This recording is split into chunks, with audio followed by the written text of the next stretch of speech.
la joie que vous procure votre statut de sportif handicapé. Et d'ailleurs, infirme, comment vous en êtes devenu, Christian Gobé? Moi, je suis une personne handicapée. J'ai eu la poliomyélite à l'âge de 4 ans. C'est-à-dire que j'ai marché pendant 4 ans et puis j'ai chopé la polio. Vous savez, les séquelles de la polio sont irréversibles. Vous allez vivre avec ça toute votre vie.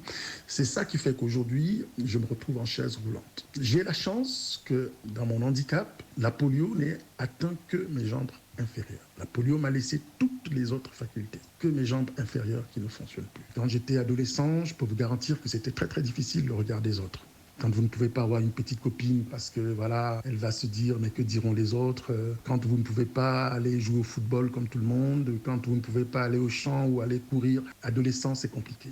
Mais avec le temps, j'ai essayé de me dire, voilà, moi je suis celui qui reste toujours sur place. Comment je peux faire pour que les autres viennent me retrouver ici et qu'on se retrouve finalement ensemble? Alors j'ai commencé très très jeune à mettre en place des stratagèmes pour faire en sorte que les autres puissent s'intéresser à moi. Que les autres ne me voient plus comme quelqu'un qui était un sorcier ou quelqu'un qui était méchant ou quelqu'un machin, mais plutôt comme un ami, comme un bon frère, quelqu'un de fréquentable. J'ai eu la chance d'être bien entouré, d'avoir autour de moi beaucoup de personnes qui m'aiment bien sûr. Cet handicap, aujourd'hui, est-ce que c'est quelque chose de complètement fatal? Je dirais non.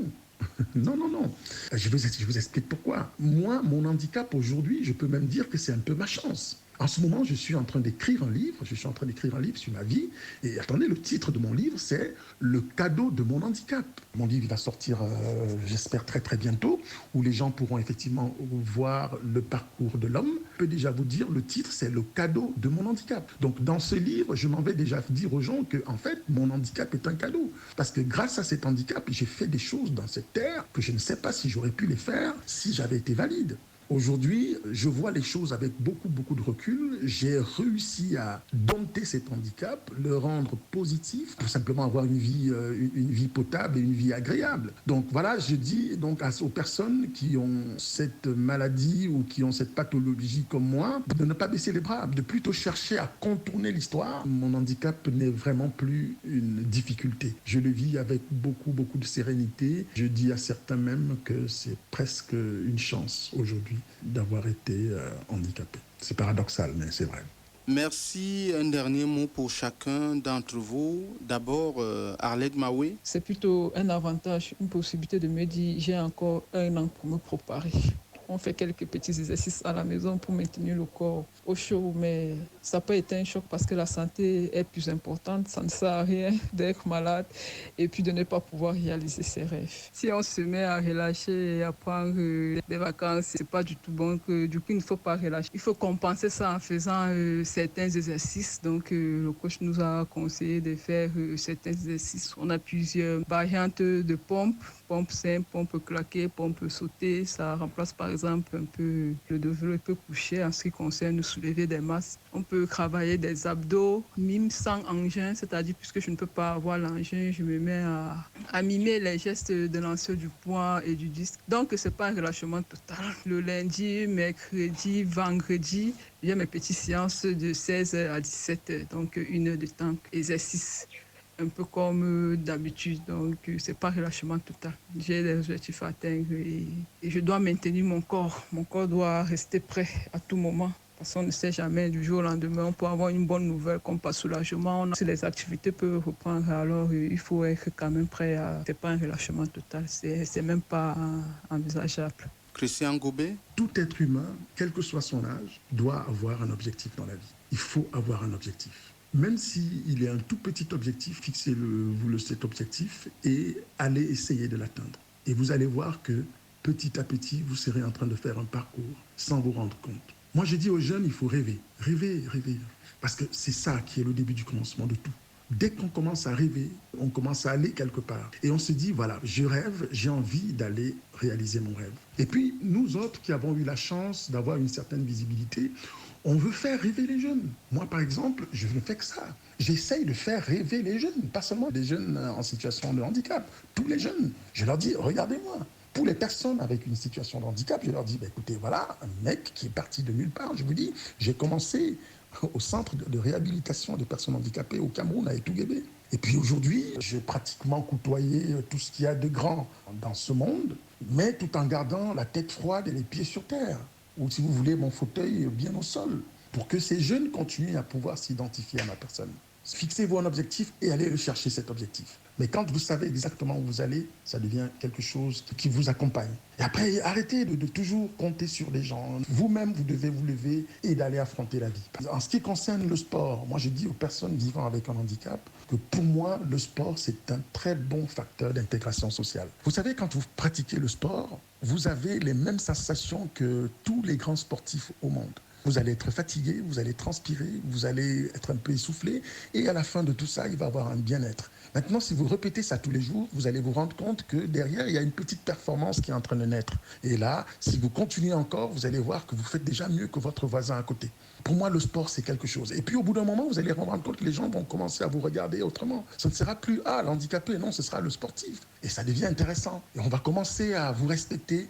On va commencer à vous prendre au sérieux. Et puis, comme ça, peut-être un jour, vous pouvez, on ne sait pas, trouver votre voie, ce qui a été le cas chez moi. Parce que je peux vous dire, le sport m'a tout donné, tout donné. Aujourd'hui, j'ai une très bonne situation, je suis marié, j'ai 3 enfants, je travaille très bien, je gagne bien ma vie, j'ai une famille formidable, j'ai des amis qui me respectent, mais ça, c'est grâce au sport. Donc, les jeunes personnes handicapées qui sont encore en mal d'être, qui cherchent encore leur voie, je leur dis, rapprochez-vous de nous, venez.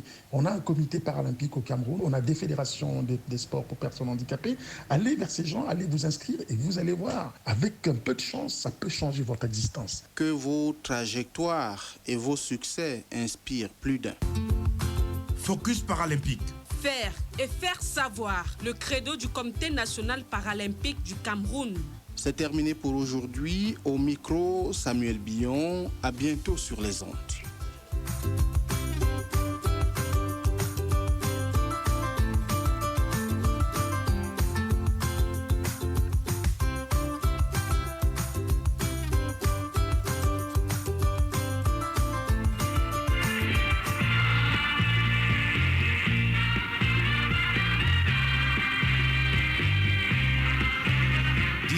Passé de 2 minutes, vous écoutez le poste national de la crtv. C'est terminé pour Sport et Rythme, édition spéciale.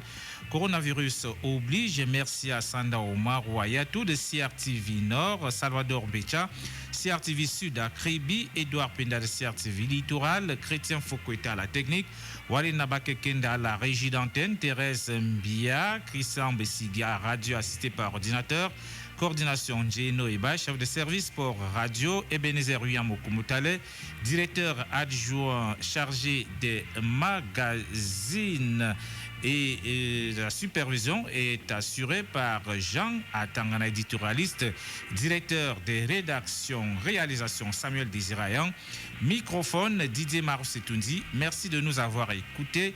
Voici une tranche spéciale réservée à coronavirus. Une semaine après, Charles Tembe.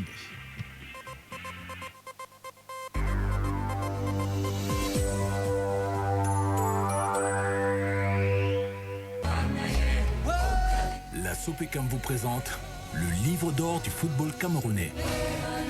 Le livre d'or du football camerounais, c'est un ouvrage bilingue de 263 pages, de témoignages incisifs et captivants de joueurs, entraîneurs, dirigeants sportifs et d'observateurs avertis.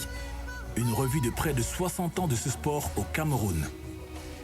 C'est aussi une plongée dans l'univers légendaire des Lions indomptables, mais également une invite à une forte mobilisation nationale à la veille du CHAN 2020 et de la CAN 2021. Disponible en version classique et de luxe, l'ouvrage en quadrichromie sur papier glacé, préfacé par le premier sportif camerounais et chef de l'État, son Excellence Paul Biya, est un précieux document à lire, faire lire et conserver.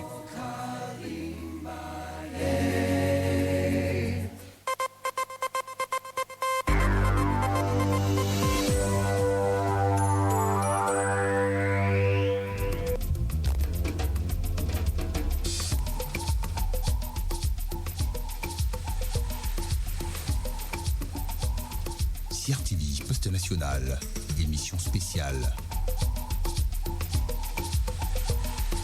CRTV's national station. Special program.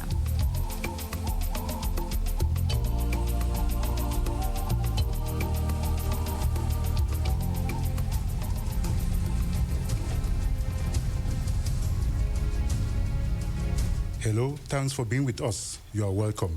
We are going through very trying times in Cameroon at this moment. Yes, the nation is under threat. The threat posed by coronavirus to our health, our well-being, and our security is growing in magnitude day in, day out. The President of the Republic, constitutional guarantor of the well-being, good health, and security of all Cameroonians, has in several messages adapted to the communication channels of our times called for greater consciousness, urging his fellow compatriots to be more civil, responsible, and courageous, and to strictly abide by the hygiene and sanitation rules prescribed by the government and the World Health Organization, the WHO. At his behest, the entire government has been on the alert, rolling out a series of measures to stem the spread of COVID-19. Government's first response artillery was launched on March the 17th, 2020, and comprised a package of 13 strong and sweeping measures against the propagation of the pandemic. The preventive measures touching on virtually all sectors of national life target Cameroon's borders, schools, health facilities, social gatherings, leisure sports, public transportation, worship and work congregations, sports events, and personal hygiene. The measures described as commensurate to the magnitude of this unprecedented health crisis went into effect from last Wednesday, the 18th of March. Exactly 1 week after, we are taking the pulse in this special news magazine through a series of reports, analysis, commentaries, and interviews from some of our finest desk reporters and correspondents across the country. Package 13, 1 week after, is a 52-minute review of the implementation of government measures to curb the spread of COVID-19. How are these measures being observed? What are the stakes, the challenges, and the perspectives? To serve you this evening, there is Celestine West at the dashboard, Wali Bakit Tender is the studio manager, Christian Besegi is at the computer-assisted broadcast unit, Irene Bang Tata and Linda Ngobising are the production assistants, and I'm Charles Tembe at the Anchor. Hello, virus from Wuhan. Another problem's here again. Because you see the contagion creeping, and the virus is indeed spreading, and the memory of SARS planted in my brain still remains. We stand and fight the virus. We hear of theories how it grew. From snakes and bats became a flu, passing the sickness from man to man. Now it's growing, getting out of hand. It's a virus that has traveled near and far. Corona, we have to fight the virus. The COVID-19 pandemic is a real and very serious crisis Cameroon and many other countries in the world is grappling with now, with many health facilities virtually overwhelmed by the growing number of people infected. From just 2 people and from abroad, first confirmed as COVID-19 patients on the 6th of March 2020, Cameroon has been witnessing a galloping increase of infections, with 70 cases now confirmed, that is, as March the 25th. TKGLOS now presents the situation of coronavirus in Cameroon, which has already claimed 1 life. Cases of COVID-19 first emerged in the Chinese province of Wuhan in December 2019. News about the outbreak of the disease was just like a dream to many Cameroonians until Cameroon's Minister of Public Health took the public by storm when he announced the first 2 cases of the disease on the 6th of March 2020, being Cameroonians who had flown into the country from France. The figure went up arithmetically from 2 to 3 a week later, and then from 4 to 5 between March 15 and the 16th, 2020, with a progressive rise from 5 to 10 on the 17th of March 2020. Since then, the COVID-19 chart has remained a very galloping one in the country, with 17 cases recorded on the 20th of March 2020, with the number of confirmed cases jumping to 27 and subsequently 40 a day after, with 13 new cases confirmed on the 21st of March 2020. The sharp rise came at a time when the government made under instructions from the President of the Republic, Paul Biya, to put in place strict measures which they hope will limit the spread of the pandemic. And while Cameroonians were just beginning to heed to the measures, 16 new confirmed cases were rendered public by Public Health Minister, taking the number up to 56. Today, the country has 70 confirmed cases of COVID-19, up from 66 just 3 days ago.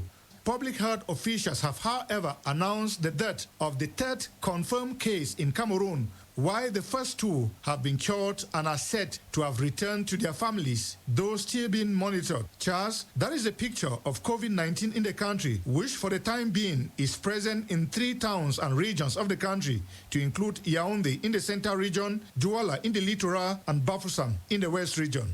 Medical doctors in Cameroon have been battling to treat the coronavirus-infected patients in the country since the Minister of Public Health announced the first case earlier this month. Following the World Health Organization's prescriptions, the Cameroon government and our partners have come together to halt the pandemic, which has killed over 16,000 people all over the world, while Cameroonian medical professionals are being praised for their efforts in treating the first 2 patients, while over 66 other patients are receiving adequate symptomatic treatment at the Yaoundé Central Hospital. Irene Ayuk now looks at the efforts put in place by the medical personnel in Cameroon to treat coronavirus patients in 4 hospitals in the country. Although Cameroon now counts about 70 coronavirus patients, the medical team treating them can be proud of what they have achieved so far. A team of dedicated doctors who before now had never encountered such a life-threatening disease have decided to take the bull by the horns and treat patients without fear of being contaminated. They can proudly say today that the first 2 patients have been successfully treated and discharged after a 14-day observation. The valiant health professionals are working all around the clock, treating patients at the General Hospital, the Central Hospital, the Jamo Hospital, and the Jengolo Hospital. Most of the patients are low symptomatic patients, and according to Dr. Metogo Bernard taking care of them, some patients are at the Lakitini Hospital in Douala and have a low severity case. In Yaoundé, some patients have other diseases like cardiovascular and other pulmonary disease. Some in Jamo need oxygen and are receiving treatment, and in Yaoundé, about 10% of patients present symptoms from moderate to severe, while those of the Jongolo Hospital are doing fine. One patient in Bafoussam has a severe case, but doctors say he will be fine, while Douala has non-severe patients. At the Yaoundé Central Hospital, patients are admitted and given treatment for their symptoms, while their immune systems try to fight off the virus. Hospitalization also serves to isolate patients and stop the virus spreading. In severe cases, the virus causes pneumonia, and breathing needs to be supported in alleviating the pressure. Patients are given oxygen, and the worst cases are put on a ventilator. Epidemiologists and virologists at the hospital say if a patient's case is mild, patients struggling to maintain blood pressure can be given an intravenous drip. Fluids can also be given in cases of diarrhea and other pain relievers. The doctors are optimistic that patients will recover well as they are focused on preventing the disease progressing to a critical stage. The progress that is being made by the Cameroon health professionals in treating the disease offers hope. The Minister of Public Health has stressed the importance of reducing the deaths among those who are severely affected, especially in people who are older or who have existing health problems such as heart disease, diabetes, or high blood pressure. The doctor's treatment of COVID-19 in Cameroon must be hailed for tracing and screening of contacts, thanks to a strong surveillance system put in place, including a free line number 1510 for proper directives, with over 45 investigative teams that have been deployed all over the country to track the path used by the COVID-19 victims.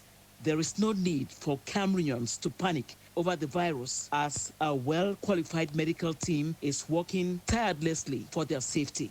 Laudable efforts there, efforts which must be sustained. Although Cameroon's healthcare personnel had been put on maximum alert when the coronavirus outbreak was declared in the Wuhan province of China in December 2019, that alertness soon became an emergency when the first cases of COVID-19 were confirmed in Cameroon on March the 6th, 2020. But faced with what had become a pandemic, a crisis meeting was chaired by Prime Minister Chief Dr. Joseph Ndiangote on the instructions of the President of the Republic, Paul Biya, on March 17, 2020, to assess the situation and take appropriate measures to stop the spread of the virus in Cameroon. At the end of that meeting, 13 measures were prescribed as government's strong response to the threat of COVID-19, measures which went into effect last Wednesday, March the 18th. Here are the measures as outlined by Prime Minister Chief Dr. Joseph Ndiangote.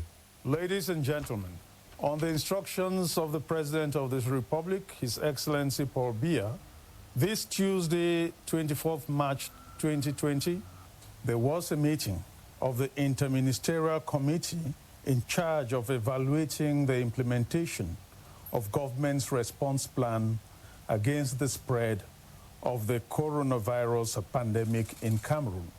At the end of the presentations and discussions during this meeting, two major observations were made. Firstly, the coronavirus is being spread in our country. Field investigations carried out by the specialized services of the Ministry of Public Health, as well as the sampling of several suspected cases, confirm 66 positive cases of COVID-19. That is 51 cases in Yaoundé, 12 cases in Douala, and 3 cases in Bafoussam. As a result, the cities of Yaoundé, Douala, and Bafoussam are currently the 3 hotbeds of the pandemic in Cameroon. May I remind you that a week ago, when I first spoke on the evolution of this disease, 10 people were affected by the virus in our country. At this juncture, I regret to announce that today, Cameroon recorded its first case of death from the coronavirus. The second major observation is that certain restrictive measures prescribed by the head of state on 17th March 2020 with the aim of stemming the spread of this virus in our country are unfortunately not respected by many of our compatriots. These measures include the systematic closing of bars, restaurants, and leisure spots from 6 p.m., the prohibition of gatherings of more than 50 persons, the ban on overloading in buses, taxis, and motorbikes, urban and inter-urban travel restrictions, the regulation of consumer flows in markets and shopping centers, compliance with the rules of hygiene and the social distancing laid down by the World Health Organization. It should be recalled that the coronavirus spreads rapidly in places of high human concentration and through close contact. In this regard, persons who refuse to comply with these restrictive measures under any pretext whatsoever endanger not only their lives, but the lives of others and the entire nation. The indiscipline, carelessness, and even recklessness that have been observed in recent days are contributing greatly to the spread of this pandemic in our country. That is why, on the instructions of the President of the Republic, the restrictive measures taken on 17th March as part of the implementation of the response plan will now be applied with the utmost rigor, and offenders will be punished. As a reminder, Article 260 of our Penal Code punishes with imprisonment from 3 months to 3 years anyone who, by his conduct, facilitates the transmission of a contagious and dangerous disease. In this regard, the administrative and municipal authorities, as well as forces of law and order, have been instructed to strengthen controls and take all necessary and appropriate measures to ensure that the measures prescribed by the head of state are respected by all and at all times. In conclusion, I would like to point out that in order to dispel certain rumors that have been widely spread on social media over the past few days, that no decision to confine the population totally or partially has been prescribed by the head of state so far. Nevertheless, it is essential to limit gatherings and non-essential movement and to respect the instructions already given in order to avoid that the spread of the virus should lead to greater restriction of activities that are useful for our daily lives. Thank you very much. Prime Minister Chief Dr. Joseph Ndionguthe with an appraisal of the implementation of government's 13 measures to stem the spread of COVID-19. 1 week into the implementation of government's measures to curb the spread of the coronavirus in Cameroon, it has been observed that some Cameroonians are resisting to comply as they continue with business as usual. The observation was also made by the Prime Minister head of government in the declaration he just listened to there, which followed the crisis meeting Tuesday at the Style Building. Faced with this situation, Chief Dr. Joseph Ndionguthe announced severe sanctions against defaulters. Alpen Jembombe has been observing the attitude of Cameroonians with respect to the 13 measures taken by government. Indiscipline, carelessness, and recklessness, 3 words carefully chosen by the Prime Minister head of government in his special communication on COVID-19. Indiscipline, carelessness, and recklessness, for that is what it is to best describe the attitude of some Cameroonians on the measures to combat the pandemic. For Cameroon is one of the only countries in the world where against the COVID-19, government tells its citizens, stay home, and the next minute, everybody goes out to see whether anybody actually stayed home. And this is the indiscipline we are talking about. Cameroon is one of the only countries in the world where schools are closed down and children are sent home to avoid the propagation of the virus. And the next day, the same children are seen selling granules in our streets, sent by their parents. And this is the recklessness the Prime Minister is talking about. Cameroon is that country where citizens are advised to practice social distancing, and the same evening you see young men playing football in almost all playing grounds of our towns and cities. This is the carelessness the head of government is referring to. Cameroon is that rare country where people are cautioned not to be above 10 in a closed environment, and before you know it, scores of Cameroonians ignore the caution and close themselves in bars and engage in a boozing spree as if nothing happened. What a shame. Cameroon is that rare country where drivers are advised against overloading, yet they wave it with the left hand and continue with business as usual. In the wave of this global public health disaster, described by some as the Third World War, there are only 2 options: respect the prescriptions of government and health experts, or sign your death warrant and expose others to death. And in all of these, there are key examples to choose from. Discipline has helped China to contain the virus. Indiscipline has plunged Italy and some parts of Europe. Ignorance may well have a toll on Africa and Cameroon as well. The decision of government to impose severe sanctions can therefore only be salutary, for if people refuse the carrot, then give them the cane. For in this matter, it's either we play discipline together or we perish together. Baminda, Augustin Ngizana, CRTV. Merci à Shonyabe, CRTV News, Douala. Marwa Abdulaziz Amadou, CRTV. Clarence Ase, CRTV News, Ebonova. The first of the 13 measures prescribed by the government to prevent the spread of COVID-19 in Cameroon is the closure of all land, air, and maritime borders. We now take you to a look at some of our borders to see how well these measures are being implemented. in the border town of Kiosi in the Thames Valley division of the South region, where Cameroon opens up to Gabon and Equatorial Guinea, administrative authorities of the division are enforcing the measure, with business persons complaining that it is negatively affecting their trade, yet they say it is worth its weight in gold, for good health is priceless. Clarence Aze. 3 strategic land borders link Cameroon to Gabon and Equatorial Guinea in the Thames Valley division. 2 are situated in Kiosi, the economic hub of the division, one with Gabon and the other with Equatorial Guinea, while the third links Cameroon to Gabon in Abangminko, in Ambam subdivision.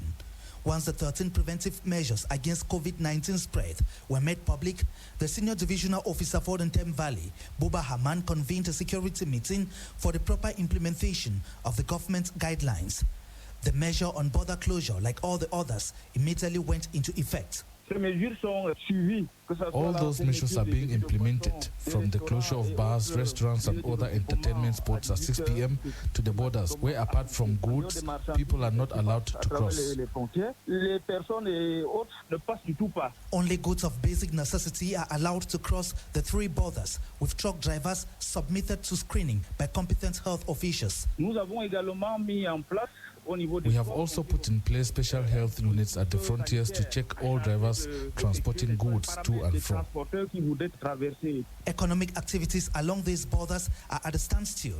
Nonetheless, businessmen say it is for a good cause. Pascal Akim Nukimi is a trader. I was in Kiosi the other day but could not cross over to Equatorial Guinea. Those measures are difficult to bear, but are worth it. Life has no price. Administrative, security as well as health officials in the Thames Valley division are relentless in their efforts not to give COVID-19 the slightest chance to jump across any of the borders into Cameroon. Clarence Aze, CRTV News, Kiosi. From Kiosi in the South region, we take you to Idenau in the Southwest region, one of the several border towns between Cameroon and Nigeria. For many people in the Southwest region with trading interests in Nigeria, Idenau is an easy exit point, just like it is for Nigerians in Calabar. How are the government restrictive measures being implemented in that border locality? Tanjong Levis Agbo went finding out and filed in the following report.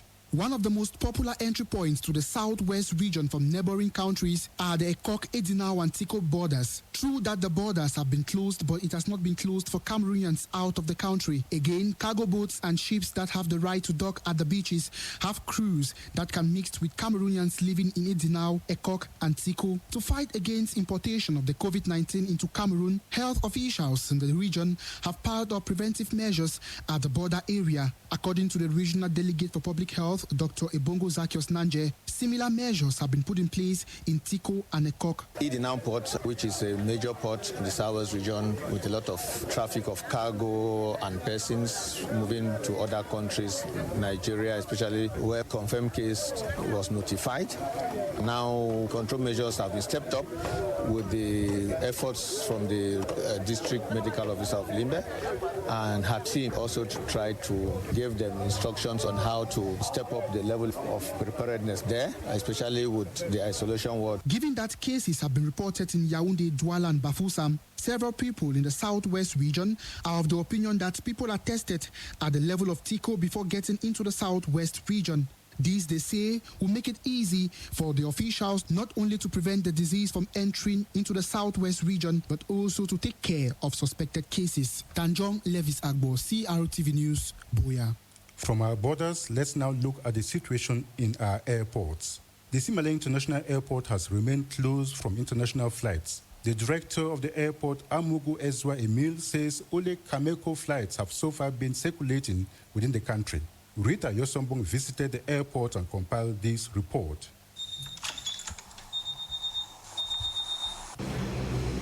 As one enters the public hall of the Simalen International Airport, flight boards indicating international travels are all off and the check-in room is empty. But towards another end of the hall are some stranded foreigners who have been there for a few days, waiting for a private plane to come and take them back home, as one of them outlines. We are missionaries for the Church of Jesus Christ of Latter-day Saints. We have been here since last night at 8 p.m., waiting for a private plane for us to come empty, but to take us out of the country. We have been here in Yaoundé to preach the gospel, but because of the virus that's going around, they want the missionaries to come out of the country to go back to our homes. The director of the airport, Amugu Edua Emil, confirmed that only local flights within the country are accepted.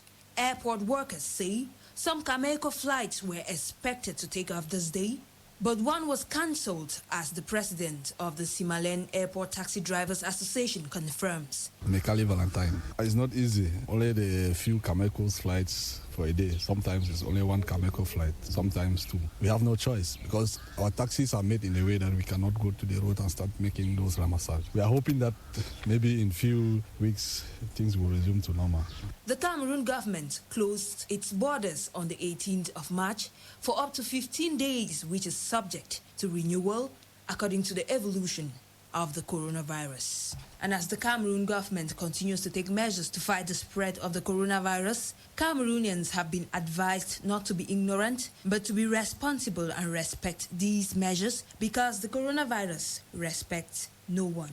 From the Yaoundé Simale International Airport, we take you to the Douala International Airport. As prescribed by the government measure closing Cameroon's borders to curb the spread of COVID-19, air freight cargo planes have continued to supply Cameroon with goods of basic necessity. Veronica Benyala of CRTV Littoral visited the freight cargo forwarding section of the Douala International Airport and put together the following report. Supply of necessary products continue to enter Cameroon through the Douala International Airport, though it has witnessed a drop. Mr. Sofri Hamilton is a Customs Chief of Sector, Littoral 2. We have actually continued to handle air freight cargo the same way we've been doing before the measures were taken into place.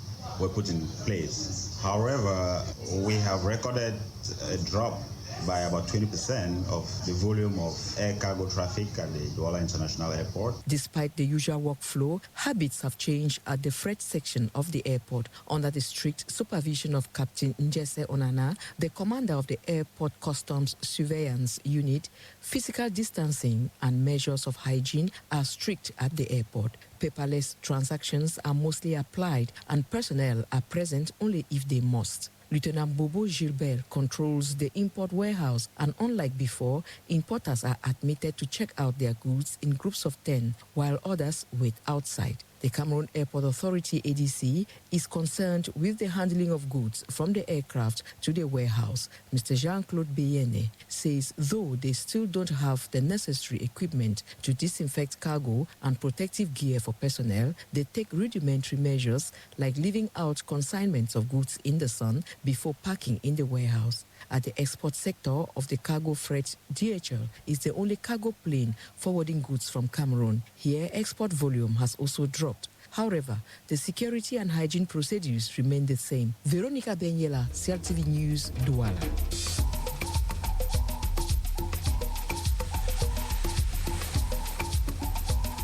CRTV, Poste National, émission spéciale. CRTV's national station. Special program.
You are listening to Package 13, 1 week after a special program on the assessment of the implementation of the 13 measures taken by the government to curb the spread of COVID-19 in Cameroon. As the world grapples with the wobbly effects of COVID-19, the international community is taking measures to prevent the global economy from experiencing a further nosedive. At the national level, check mechanisms are put up to ensure that artificial scarcity is not created along the market supply chain. Since the government of Cameroon unleashed its strong package of 13 COVID-19 prevention measures, Belinda Shaw has been monitoring patterns in some shops and markets in Yaoundé and now reports. As the novel coronavirus, COVID-19, sweeps the world, consumers are being forced to dramatically change their purchase behaviors. Right now, global consumer behavior thresholds levels that tie directly to concerns around COVID outbreak are being identified. Spending patterns for emergency pantry items and health supplies are being mirrored across multiple markets in currently impacted countries. Meanwhile, manufacturers and retailers on the international scale are faced with supply issues as a race to meet record levels of demand and the growing change in purchase habits. At national level, measures have been taken by the government to stem the tide on COVID-induced speculations in local markets. The government is keeping tabs on market needs in consumer goods while regulating prices so that the distribution chain is not disrupted by the further spread of the global pandemic. Currently, there is assurance from the Trade Department that consumer goods available in Cameroon could cover a period of 3 to 4 months. The consumables available in the bands include over 190,000 tons of rice, 40,000 tons of fish, 100,000 tons of pasta, and 2,000 tons of milk. Because Cameroon isn't dependent on China for imports of staples like fish, there are hopes that fish production at local level will jump up.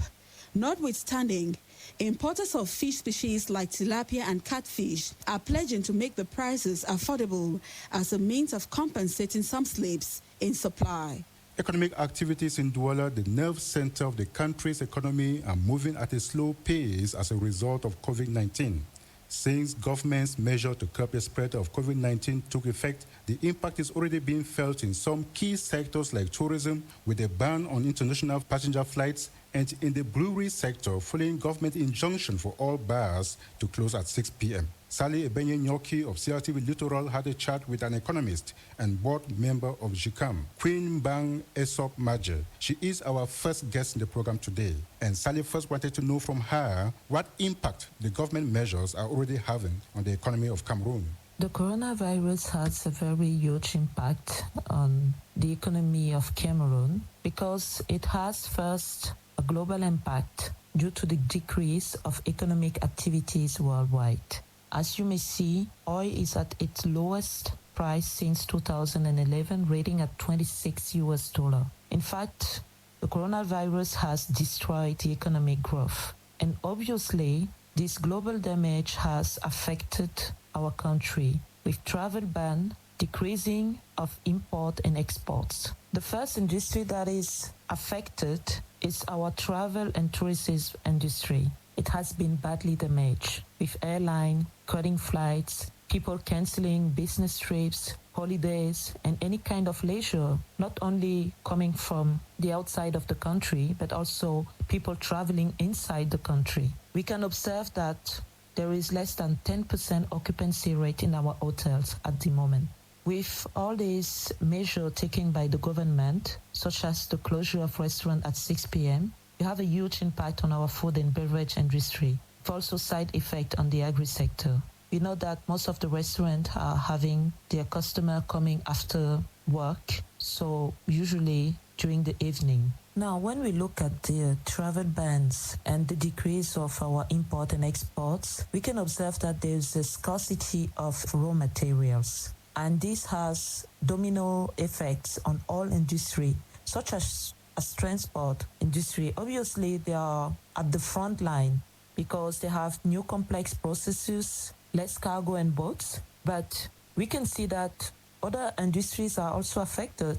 Since the outbreak of this virus, some key sectors are already feeling the impact. What are some of these sectors and how are they affected? In the manufacturing sector, in healthcare, in pharmaceutical, brewing industry. But not only they are affected, Also, their internal and external suppliers are affected.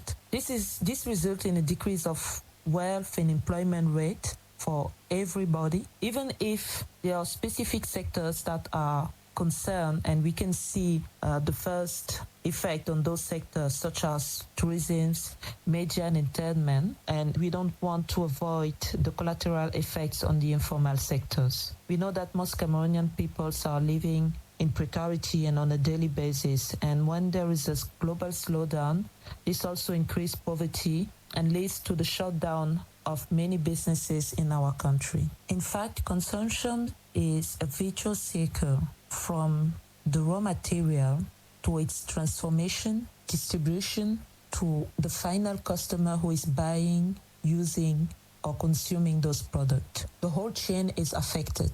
And that's one of the reasons why the coronavirus impact worldwide is actually dramatically affecting our country.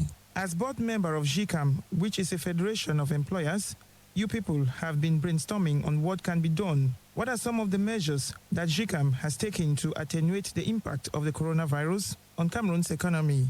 I think the most important steps right now is actually to have a global coalition to fight against the economic slowdown impact of this virus. And this is one of the reasons why we are getting more data to be ready to talk with the government and see how we can do our best to have counterpart measure. We know that we'll be affected, but we have to reduce the impact of this virus on our economy.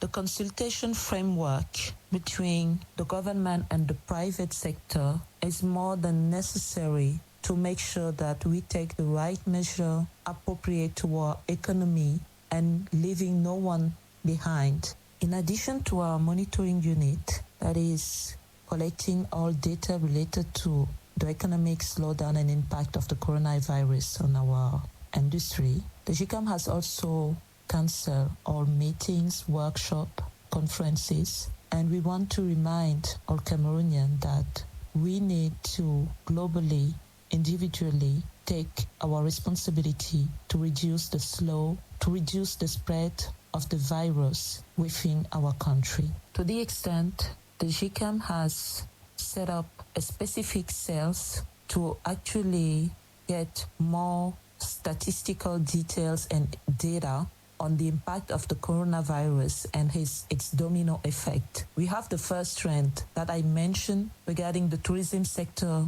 regarding the travel sector, regarding import and export services in our country. We have the first domino effects on the supply chain of many vital products in the food, pharmaceutical, and healthcare industries. You just listened there to Queen Bang Esombaje, Chief Executive Officer for Evolving Consulting and member of the Board of Directors, GCAM. Thanks for talking to CRTV. Amos Enonyaket Agbo, CRTV News, Ngaundere. Bernice Atabong, CRTV News, Ebolova. Ngu Henry, CRTV News, Bafusam. As the number of infected persons keep increasing on a daily basis, there is need to strengthen the observance of hygiene measures recommended by the World Health Organization, the WHO, in our workplaces and particularly in our homes. Patients will go when finding out how the people in the homes are keeping these measures and also practicing social distances as recommended by the government. Her report. To these parents, the practice of social distancing and personal hygiene during this period begins for him at the job site and continues when he gets home. I work in a bank, so we have hand sanitizers. Upon receiving clients or visitors, they sanitize their hands. There's a routine check that is being done. Immediately you get inside at the level of the reception. We respect the social distance space of 1 meter. One person at a time. At the level of the counter or the cash desk, it's also one person at a time, respecting the 1 meter gap. For me in the house, it's the same. Before coming in, there's a running tap with soap.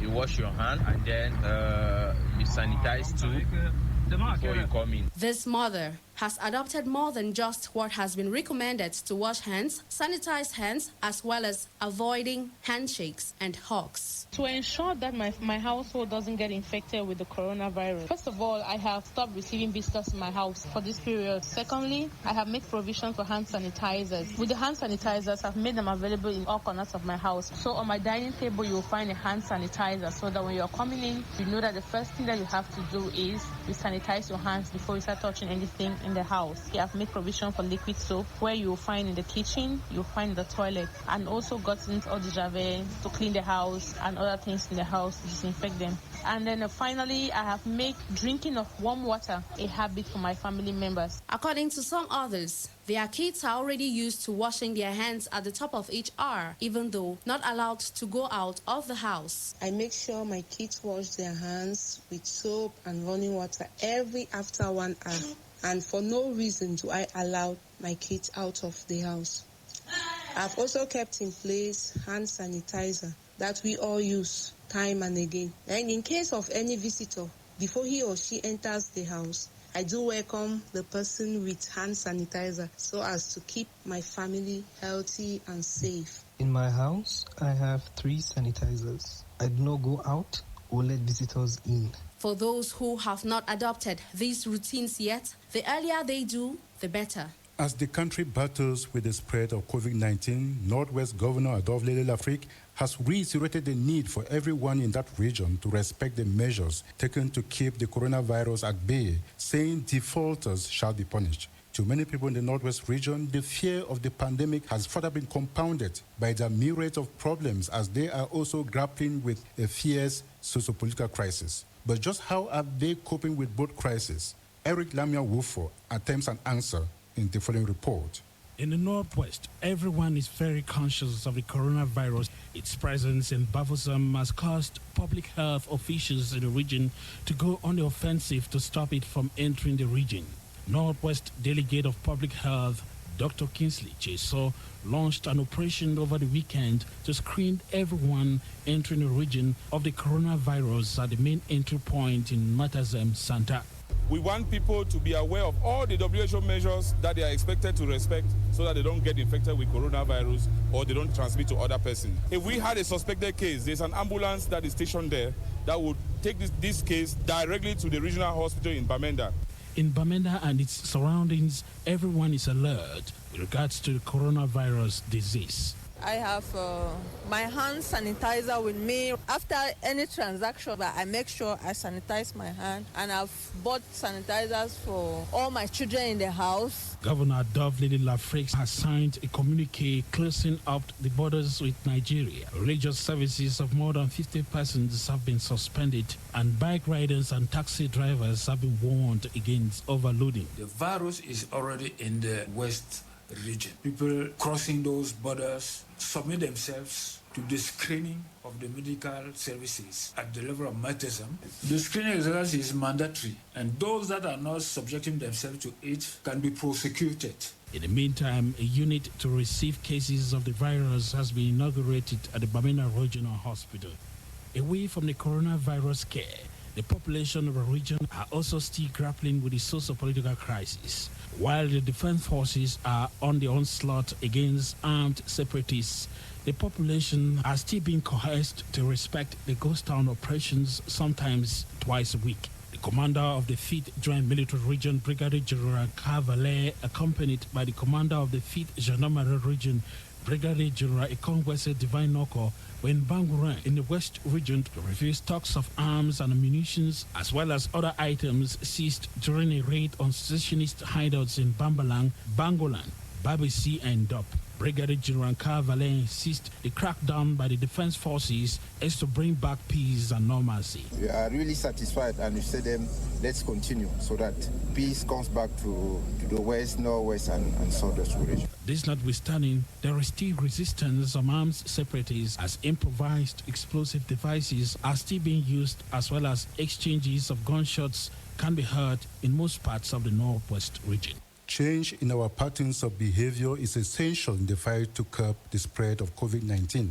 Our second and last guest in the program is Professor Mpogui, a social scientist who in a chat with Dioche Muncho now pays attention to the need to change our behavior as one of the measures to check COVID-19 spread in our society.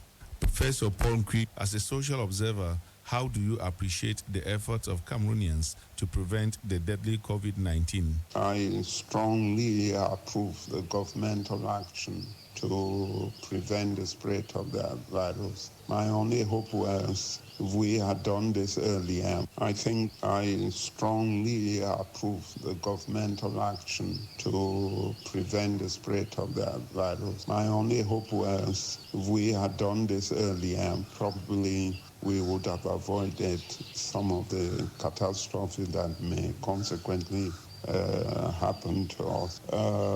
Basically, government closing of our borders is a welcome exercise, and the failure to quarantine all those who are arriving with the disease into our country may be a failure really to keep up and to ensure and to enforce this effort on the part of government to limit its spread. I think it's the work of the efforts taken by the state or by the government to limit the spread of the disease it's a commendable effort, and we can only hope this should go further by stricter measures on our population. What frame of mind should be adopted to prevent possible infection following some measures by the government of Cameroon and the WHO?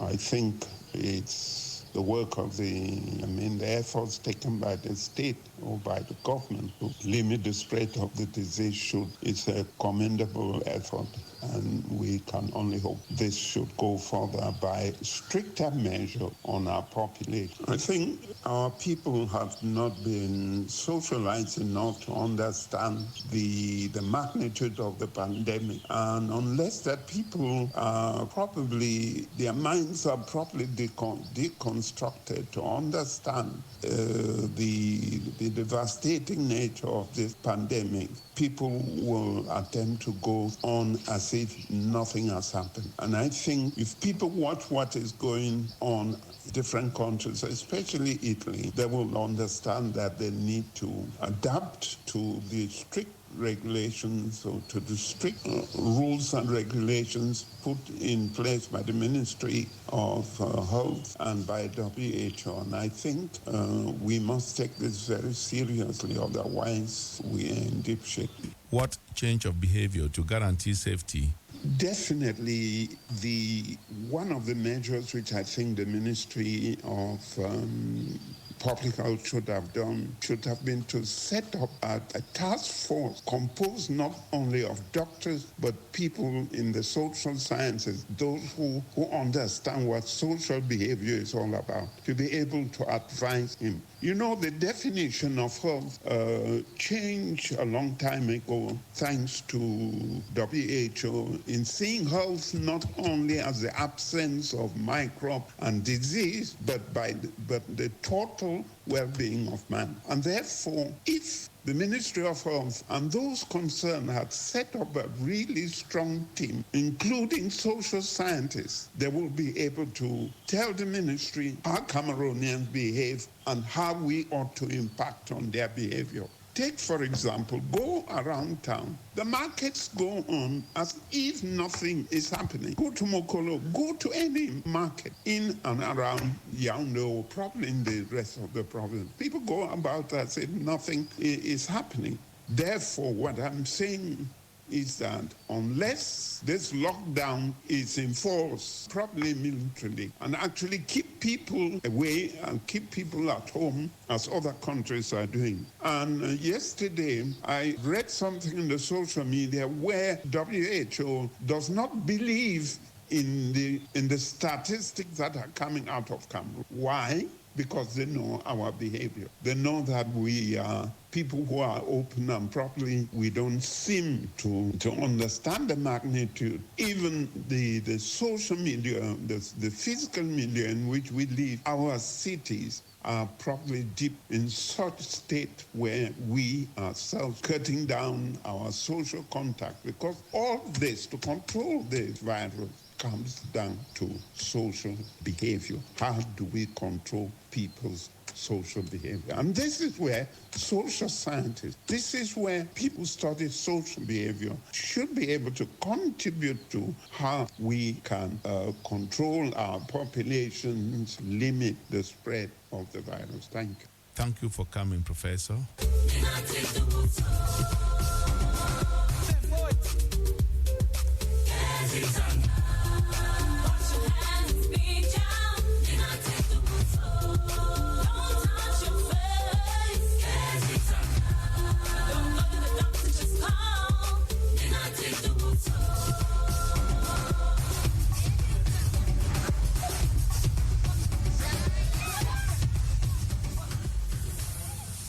The fight against the spread of COVID-19 can only be a collective fight. Nobody can win that fight alone. We can only overcome together by being one another's keeper. By guaranteeing our personal safety, we also guarantee the safety of others. The only vaccine for now is a social vaccine. The trust we should have in the preventive measures outlined by the World Health Organization, the WHO, and the government of Cameroon. By respecting these measures, we will be contributing to curb the spread of COVID-19. This is where we draw the curtains on this first edition of our series of special programs on COVID-19, which henceforth will be broadcast every Wednesday at 6 p.m., alternatingly in French and in English. The program was brought to you by a team that comprised Celestin West at the dashboard, Wali Bakit Tender is the studio manager, Christian Beziki is at the computer-assisted broadcast unit, Irene Bangtata and Linda Ndeng Gobising were the production assistants, and I've been Charles Tembe at the anchor. Keep listening to the rest of our programs.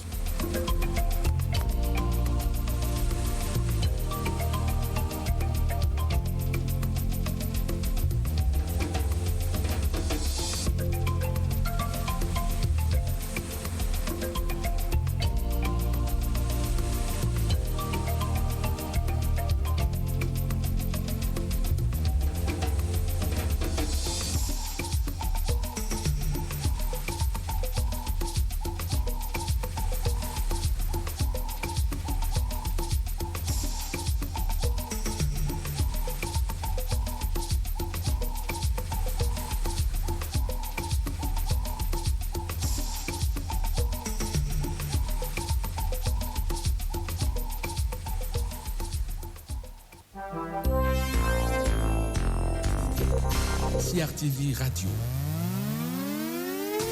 un réseau de stations.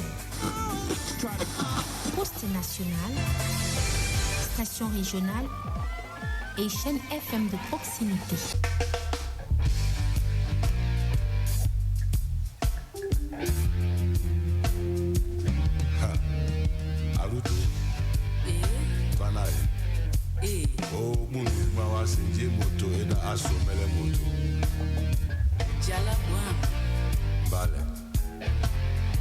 Waja sote wabika, di peso ya pule. Mukate Sunday. Nandolo. Deni dola. Kachi muza. Nyaburu bobwa. Ya sobe so de o. Bolingo City. Vale Aruba. Ya les gens à savoir, pour tout est facile, on go sauter. Oh. Ndolo, dima wasandolo. Oh, tanga musa tanga, dima wasandola longue. Ati. Ndolo, dima wasandola longue. Oh, esona. Oh, bolingo. Aha. Bolingo, hey, Bolingo City. Ati.